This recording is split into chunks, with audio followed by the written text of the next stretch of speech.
speak. Real estate prices, we all know that they are low. We know that mortgage rates are still low too. Is now a good time to buy and then rent the property out? Greg Rand thinks so. Yes, he says. He is the OwnAmerica CEO. He's the author of this book, Crash Boom, by the way. There you have it. Very interesting title, Crash Boom.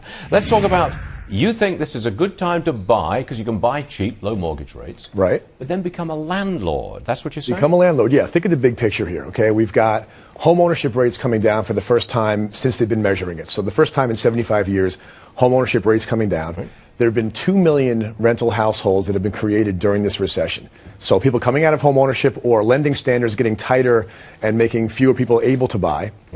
So you're talking about billions of dollars in new rent dollars being spent into somebody's pocket as a landlord. You've got home prices that have come down to, we're going to end up at like 2001, maybe even 2000 levels by the time this is done.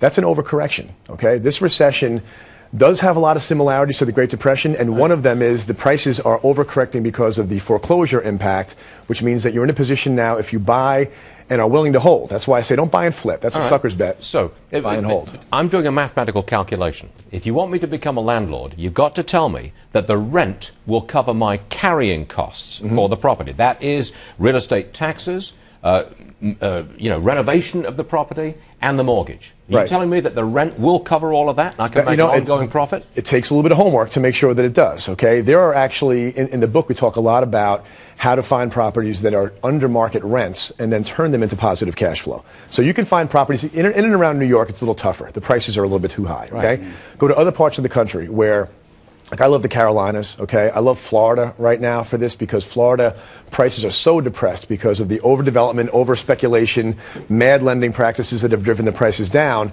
that you're in a position now maybe for the first time to be able to get positive cash flow there. So yes, cash flow is staying power, and that's what you need to make a good investment work. All right, Chris? Well, here's my thing. Well, the one thing you also have to be careful of, though, and my parents tell me this all the time because it really cheeses them off, the more rentals you get in the neighborhood, the lower the value of the home goes. So you have to keep that in mind, too, right? If you're looking at an entire neighborhood, because everybody wants to get out. We got so many rentals here, they don't take care of the place. I got to get out. Listen, if it got to the point where it was that high of a percentage in any given neighborhood, possibly. I think it's just a couple of them.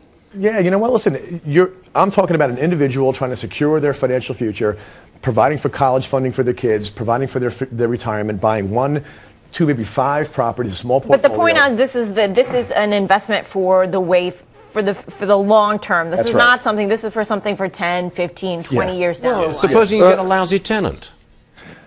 If you have a lousy tenant, then you've got an issue you have to deal with. You've got a big issue. They know the law. You can't get them out. They trash the place. It happens. You know what? Every small business has got an issue of having lousy customers, okay? People who run restaurants have folks to eat and then dine and dash, okay? There are always examples of that.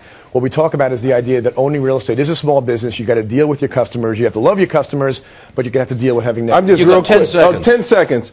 When are we going to see the infomercial with you on a yacht with a bevy of women? You too, baby, you too. Stay tuned. No, infomercial maybe not. But, I'm glad you brought that up because the truth is that there's a lot of people giving very bad advice about buy and flip, and that's something you have to stay away from. Okay, hold on a second. Greg Rand, thank you very much indeed.